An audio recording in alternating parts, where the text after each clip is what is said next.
Good morning, ladies and gentlemen. Welcome back to Anguilla. We are traveling back in time for this flight. I did this flight earlier today in the same airplane at exactly the same time as I have everything set for right now, 11:30 a.m.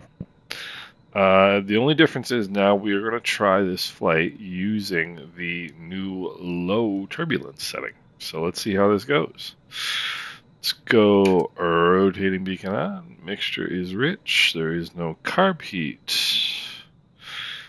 Master and battery switches on. Avionics master on. Let's go over here. We will get that going. Alright, let's engage the brakes. Crack the throttles. I don't know quite what's going on with why the lights are all on every time you get in the airplane, but they are. There's also a mystery light from somewhere shining down here, but that's alright. Alright, throttle's cracked. Let's look outside, make sure there's nobody out there to kill or maim. Hand on the throttle always when you're starting the engine of an airplane. Alright, good start. Magneto's back to both. Throttle to 1,000 RPM. And oil pressure is good. The reason you only really check oil pressure right away is because you just want to make sure that there's oil in the engine. Oil, making its way through the engine. So that's all good. Let's go nav and strobe lights on. Taxi light on. Let's leave mixture for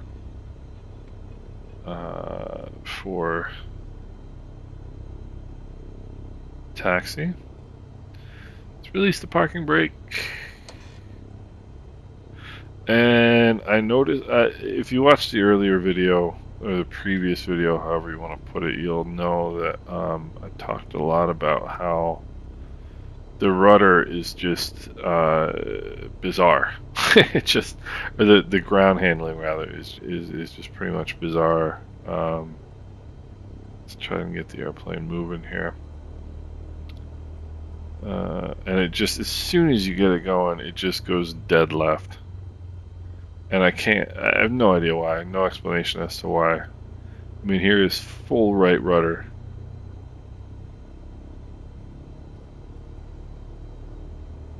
I mean, full right rudder, and look at this.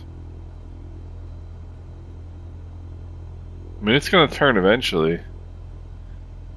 But I mean, I've got full right rudder deflection, and it's just not doing it. I don't know. It's bizarre. And then once you get moving, you can, and it'll go. But the initial move off the taxi spot is I just can't figure out what it might be, what the situation with that one might be. I just don't understand it. It doesn't make any logical sense to me. The only thing I can think of is if there is an extremely high impact of the wind on the aircraft, on the tail specifically, and that but it doesn't make sense because, well, I guess it might make sense that there's a strong wind coming this way. But then, let's see. Let's turn around. Let's turn the airplane around real quick. This is kind of a weird demonstration, but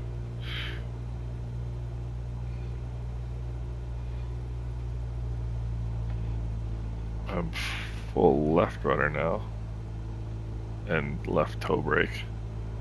Alright, so this is roughly 180 degrees from from what my parking position was. And now let's do the same thing, 1,000 RPM.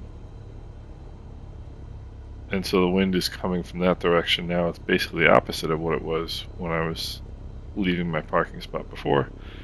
Now let's see what happens when I... If it's the wind, it will push the nose straight right, and look at that. So it's the wind on the tail that's doing it. But even in this case, when I go hard left on the rudder, it works. Whereas going the other direction, it didn't work. Now it's so frustrating trying to sort of understand the ground control of this. So this is approximately the 180 degree heading to where I was before.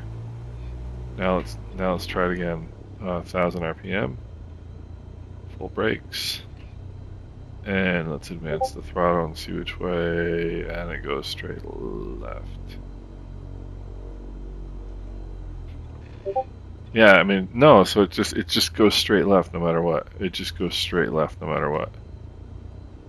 I mean, I got again full right rudder,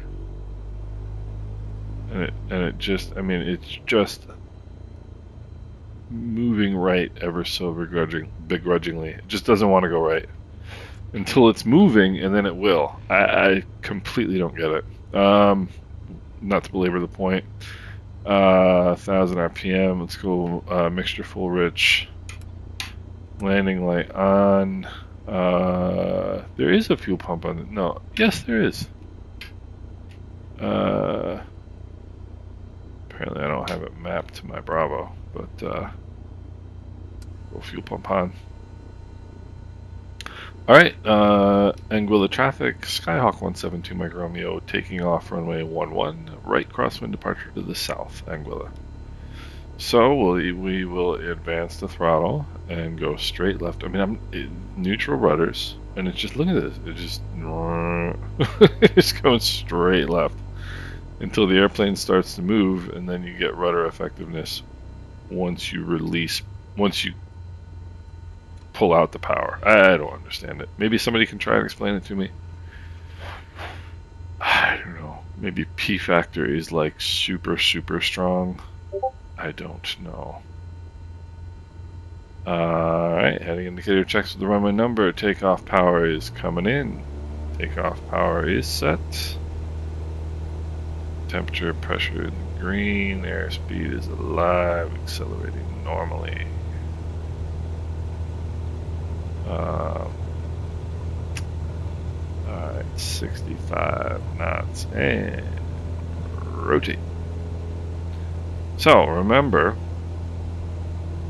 this is now low turbulence. This is the lowest turbulence setting. And I'm going to tell you right away.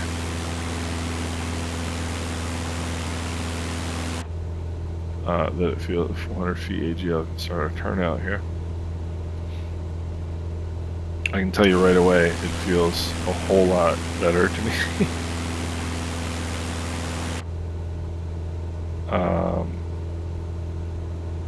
Pitch the nose down here. Let's say 85 for the climb.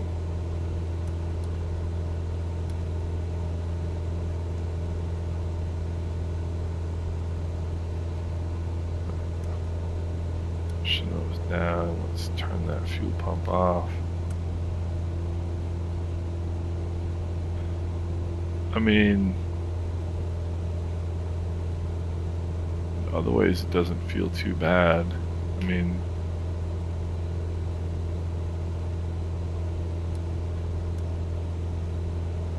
climbing rather strongly. Climb up to 1500 for this flight. So this is going to be an exact recreation of the flight that we did earlier today. Pull the power back to 2400. Push the nose over.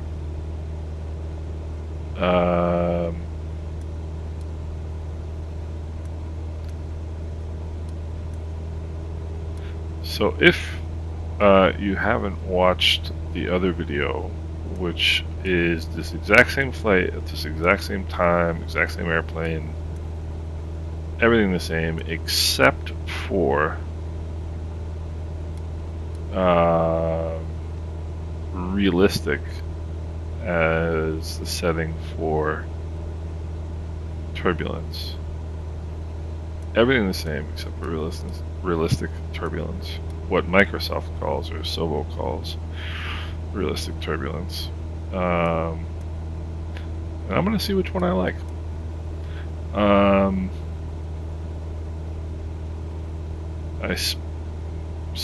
I mean, clearly this is beta sim update 12, right?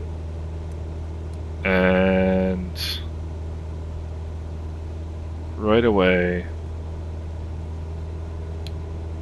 I can tell you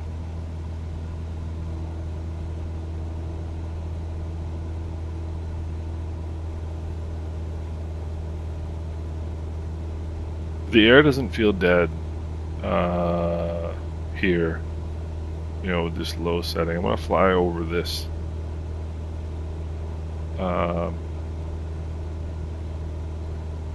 this little island here. Now in the realistic mode, the airplane will get hurtled upwards. Got tossed up at 1,000 feet per minute going over this. Now, Sim Update 12 changes the thermals and supposedly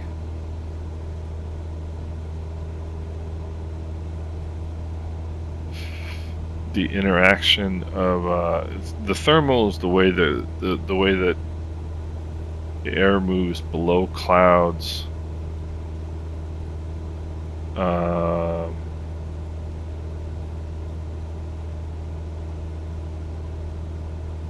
You know, I mean, there's definitely a noticeable difference between this and quote-unquote realistic.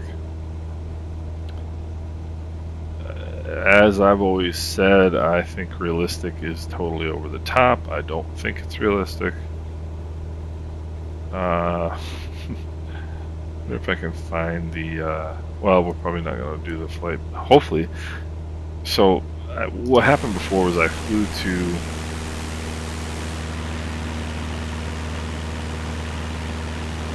St. Bart's in this airplane. I'm not particularly proficient with this plane, to say the least. And I tried to land it twice at St. Bart's and failed both times. And I was flying back, and I got another like huge updraft, and it was literally over this speck of territory. No, as a matter of fact, you know what? I believe it's what's straight ahead of us, just to the right of that big island, which is called Fourche.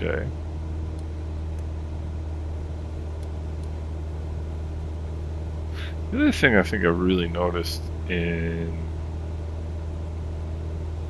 this airplane in particular is that the RPMs are just constantly moving, which I don't think is realistic either. I mean, it's just, you're constantly adjusting, and I'm talking like, you know, if you have a fixed pitch propeller and you change the attitude of the airplane, the prop RPM will go up and down. The engine RPM will increase or decrease. But I don't think it does it to the extent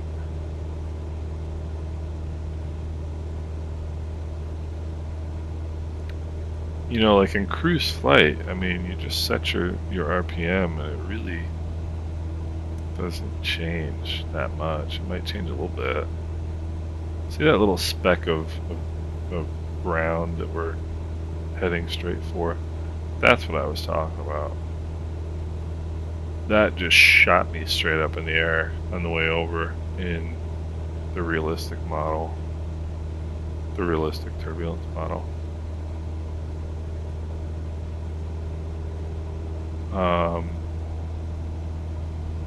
You know, I'm not using autopilot, and as you can tell, I'm having to make, you know, a constant adjustments. The plane is certainly not on rails. You know, I'm making constant trim adjustments, which is actually kind of irritating. But the RPMs are coming up and down. The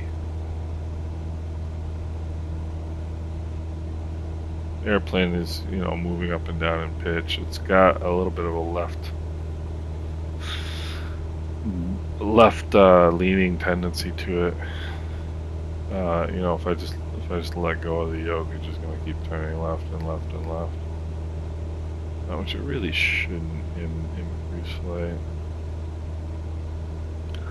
But when I flew over that in the realistic setting, I got a good 600 to 700 foot per minute shot up in the air. So let's see what happens here.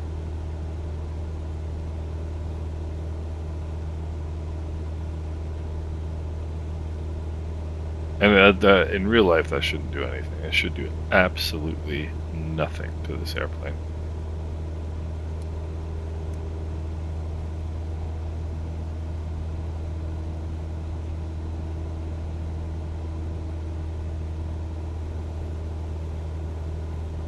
You know, and I don't.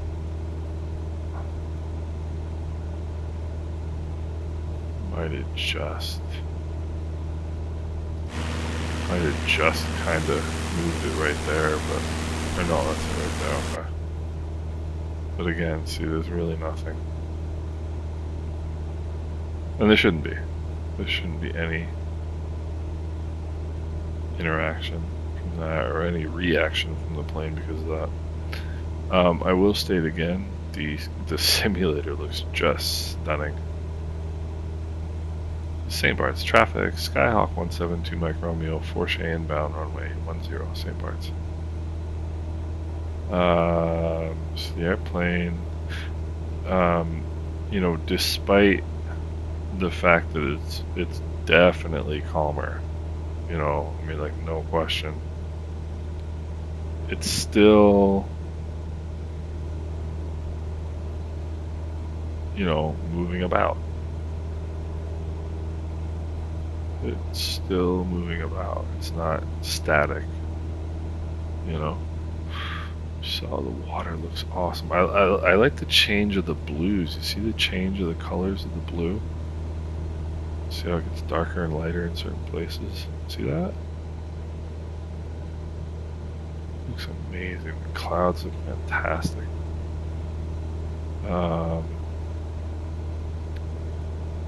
I'm gonna let it climb here a little bit because I want to be at 1,500 feet at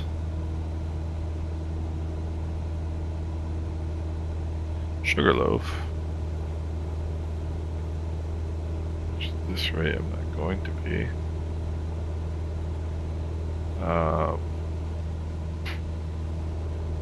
St. Bart's traffic. Skyhawk 172 Mike Romeo, 3 mile left base runway 10 St. Bart's.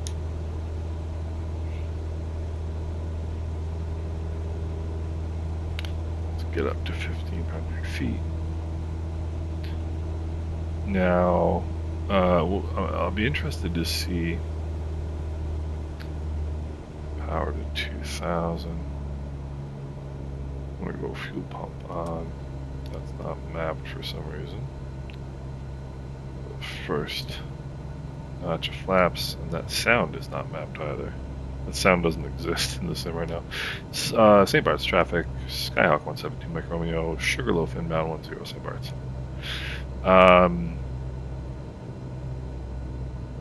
I couldn't get the airplane down in 2 tries before. Again, it may be because I'm just not competent. I'm not gonna blame the sim on that, but there is a second degree of flaps, second notch of flaps as we call it in the Cherokee. I'm gonna let the speed come down, pull some power out, let the airplane settle to where it wants to in terms of airspeed and trim. Now it wants to pick up speed again. I'm not going to let it. I'm happy at 65 to 70 knots. Just looks amazing. Alright. Again, I'm going to pull the nose up a little bit here. Trim. St. Bart's traffic, Skyhawk 172 Mike Romeo, short final, runway 10, St. Bart's. And now we're definitely going to get some power in here. You can see that sink.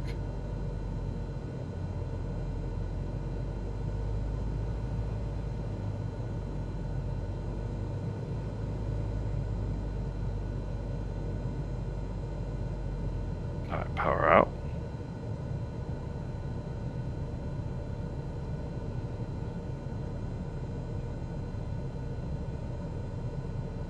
And really floaty, but I'm a little fast. Come on, get on the ground, please.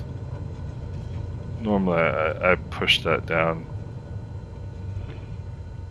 only because I just didn't feel like I just don't feel like going around again and flying around in circles. So that was pretty tame.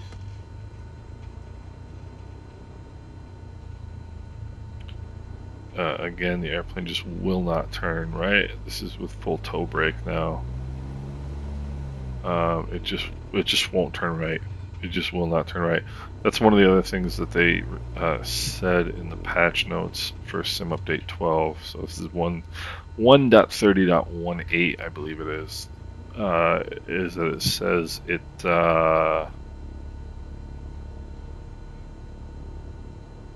made changes to the crosswind control on the ground in the 172 G1000, which I'm really unable to kind of evaluate because I just find the ground handling of this airplane completely bizarre. I don't know if they're talking about, I don't know, I can't tell if they're talking about the rudder, if they're talking about the, aileron correction. I can't tell. All I know is that the ground handling of this airplane is bizarre. This is the only way I can describe it. Left-hand turns, all good. Right-hand turns, not so much. So let's climb the hill here. And we'll go back and do it again with the medium setting and see what that's like. You know what, let's make one video out of this. How about that? Let's make one video out of this. Touch wings. Nope, we made it. St. Bart's traffic, Skyhawk 172 Mike Romeo, clear the runway, St. Bart's. Alright, so let's get over here and park in the wrong direction, in the wrong spot. And we'll just come to a quick stop here. Make sure that it'll cut off. Set the parking brake. Avionics master off, battery off, lights, magnetos, everything off. Alright, now what we will do, let's go to assistance options. Should have done all three in one video. That would have been kind of cool, but alright, low. Now let's try medium. Apply and save. Go back. Resume, and what we're going to do is restart. Make sure I'm still on that sim. And I am. And this is where I would normally say, good afternoon, everybody.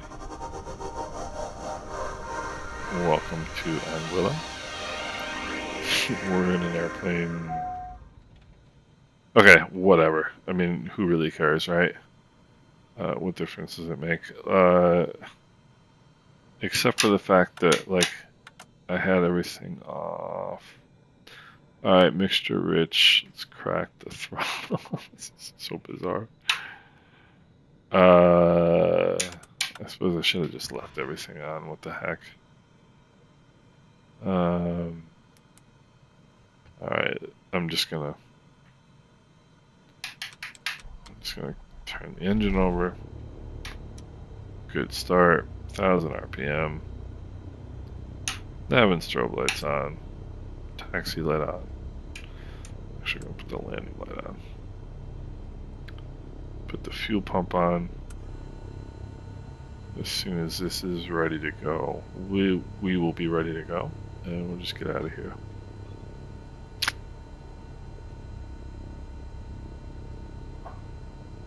We're traveling through time and space. If you notice, like we started off on the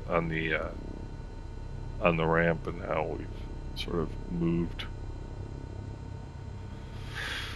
to the end of the runway. Let's put in 122.8. I hope there's nobody on VATSIM because they'll be like wondering what we're doing here. Anguilla traffic, Skyhawk 172 Mike Romeo taking off runway 10 at Anguilla, right crosswind departure to the south. Anguilla. Alright,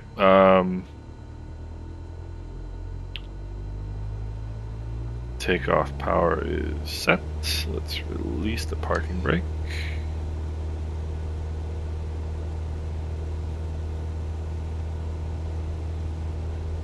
Airspeed is alive, temperatures and pressures in the green. Slight. Well, it was right crosswind, or it was right rudder for a little bit. Now it's left rudder. And as soon as we break ground, it's gonna want right rudder. And there's Clayton J. Lloyd International Airport.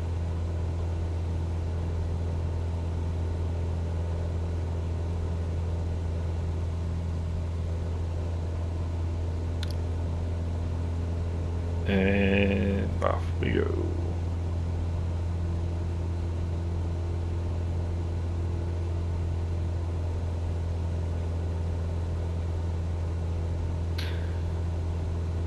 So already I can tell that there's a bit more movement to the airplane, there's a bit more movement in the atmosphere.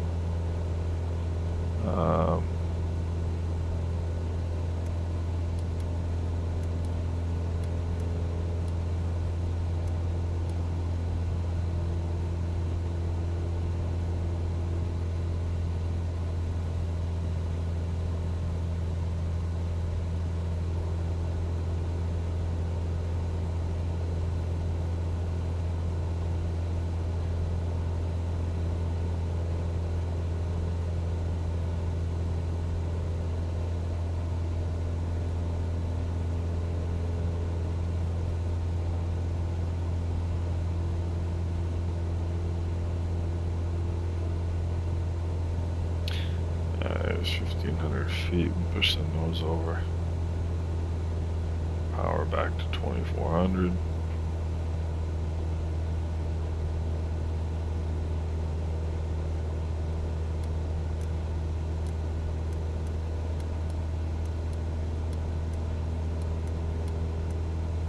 Just keep rolling in that nose down trim.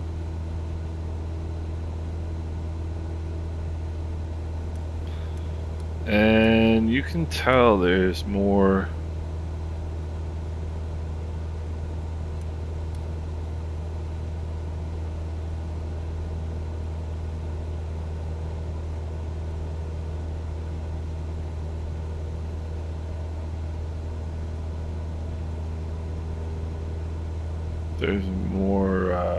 movement to the airplane.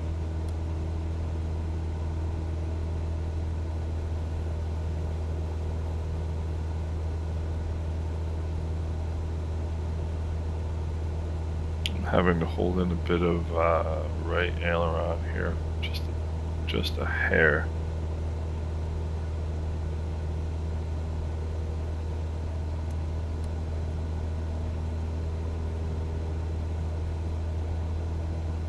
I'm just thinking about the fact that actually now fairly certain that the New Zealand sim update is probably live. Let me make sure I fly over this so we can see.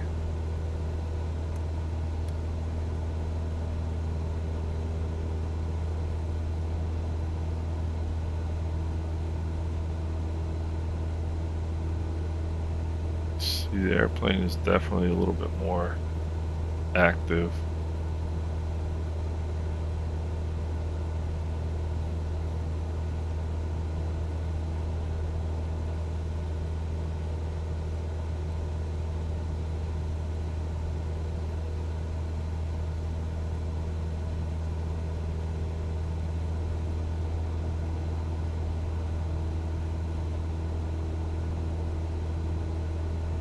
Not really much of a reaction to that at all, and I wouldn't well, there's a little bit of a... So that to me is, you see that there was like a little bit of airspeed variation, a little bit of just a little bit of upset of the airplane, which I think is reasonable for you're flying over open water, you know, and you fly over some land like that. I don't think it's unreasonable to think that the airplane might make a little bit of a jiggle, you know, but in the realistic setting, quote unquote, it just goes like, it literally shot up 1,000 feet in the air, which to me is just absurd. I mean, 1,000 feet per minute, it just went like straight up, which doesn't make any sense at all.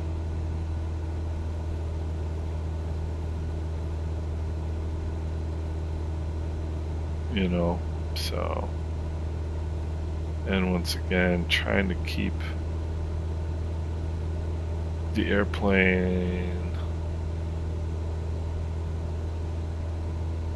level in the same, I mean,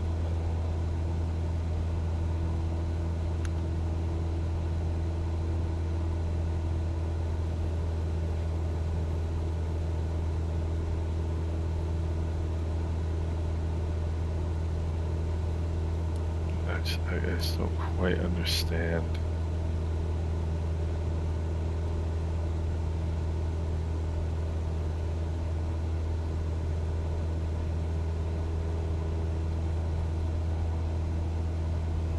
I just don't quite understand what makes the airplane do what.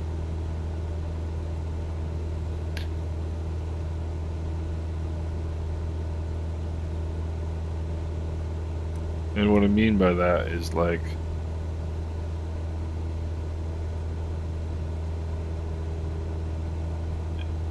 it doesn't really behave predictably. I think that's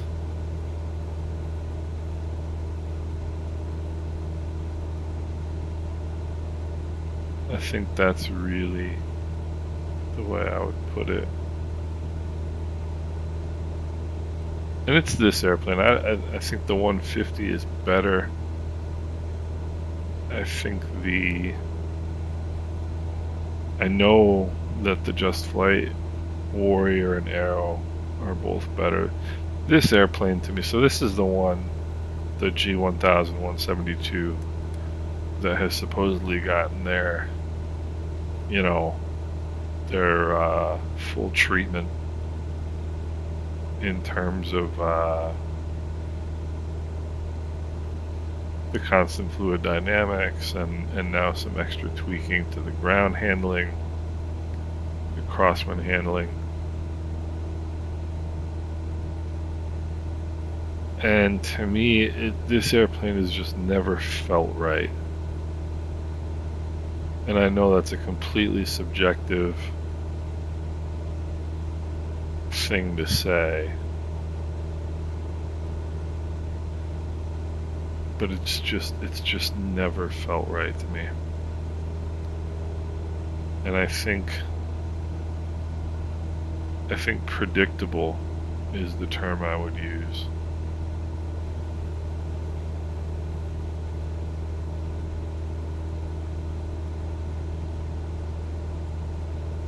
Well, I want to see what happens when I fly over this piece of turf right here. Where are we?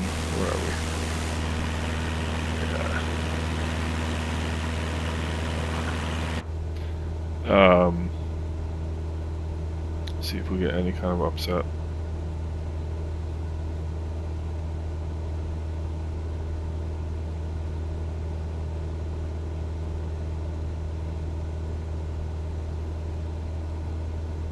See, in the realistic setting, it shot up about 600 feet a minute.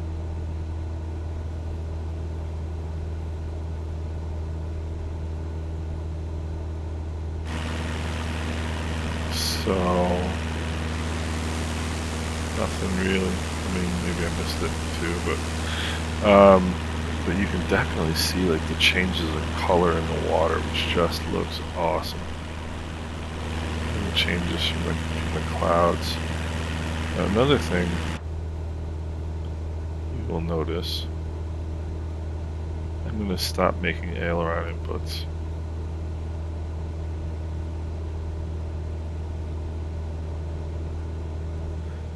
And the airplane is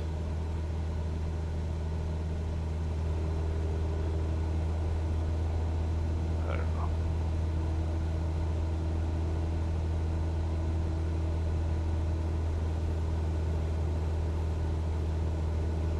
Okay, that's completely out of rudder trim right there.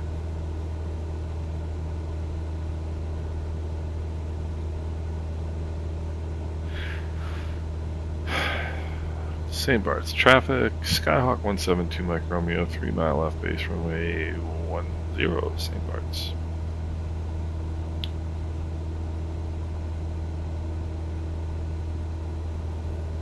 Alright. Power to 2000.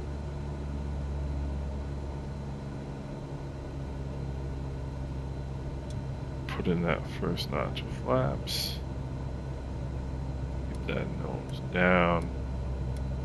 Now pushing the nose down and trimming down should cause the RPMs to go up, not down.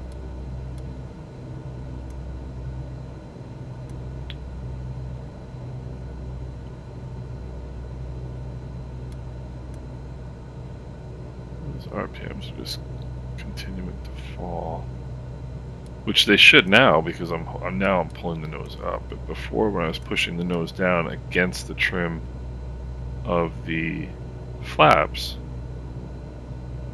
the airplane was the RPMs were dropping, which they should not have been. Alright. St. Bart's traffic, Skyhawk 172 Mike Romeo, Sugarloaf inbound 10 St. Bart's. Alright, now, see, I'm pushing the nose down right now, so those RPMs should increase. Okay, and they did. Alright, so now I'm coming back to 1500.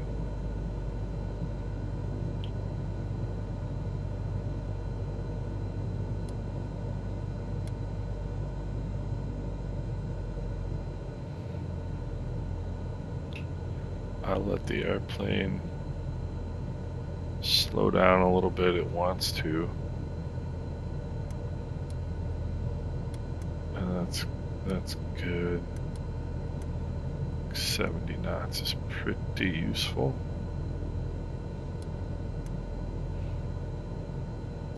Alright, now that I got that airspeed pretty consistent, pretty well trimmed, now I'll just use my power to adjust my glide slope.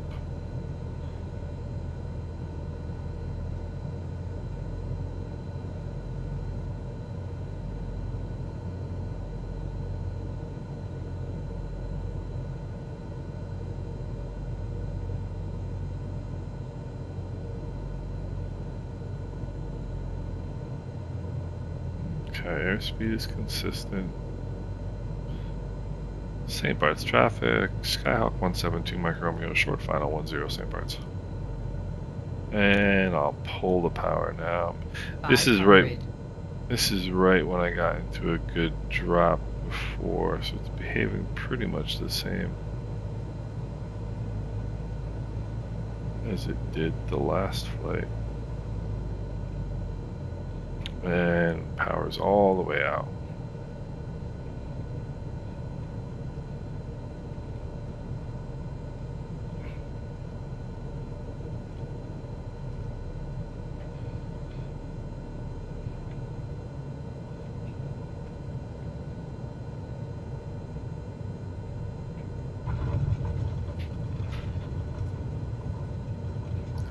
Go full toe brakes, and now we'll go full aileron.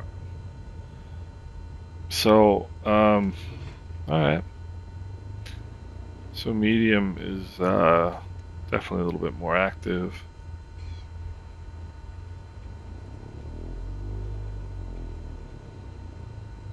See, if you can't get a 172 to turn around just using the rudder in that space, I mean, it's just,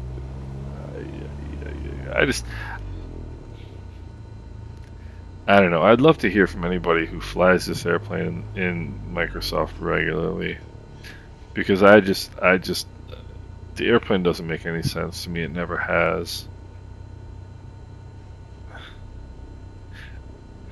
I get the feeling of computer programmers adjusting parameters in order to get what they think they should get, rather than having a physics system and an environmental system that makes sense and works together in a way that produces a predictable result, if that makes any sense. You know, like I don't get the feeling that, I just get the feeling that that things are getting tweaked by numbers rather than there being an atmospheric and environmental and physics system that works together in a sensible way. St. Bart's traffic, Skyhawk 172 Mike Romeo, clear the runway, St. Bart's. I would love to like this airplane, I really would. But this being a Sovo's baby, it's certainly not up to. And visually, it's fantastic, awesome. But performance-wise, it just doesn't make any sense to me. Throttle, mixture idle cut off. Throttle is idle. Lights all coming off. Let's put on the parking brake. Avionics master off before the mags come off. Master and battery switches off. And I left my flaps up because I'm a clown. I would like to like you. I don't know, but I guess the point of this whole video is just to see the difference between the low turbulence setting and the medium turbulence setting. There's definitely a difference. And if you watch the previous video with the realistic turbulence setting, it's these exact same environmental conditions. So it should be a very one-to-one comparison. And I think low is perfect because that's, you know, if that's what people want to fly, they don't want you know, a lot of bouncing around, and that's fine. If that's, you know, that's fine. It really is. Medium, I think, could be a little bit more, but actually I think it's pretty good. And I think realistic is way over the top. So I really think there's room between medium and realistic where they could kind of put in a fourth, you know, put in a third step in a four step. If they had like low, medium, high, and realistic, you know, just add a step between medium and realistic, and I think that would really balance it out pretty well. And I would probably use the high setting between medium and realistic. But anyway, I hope this was of some use to somebody, and take care, guys.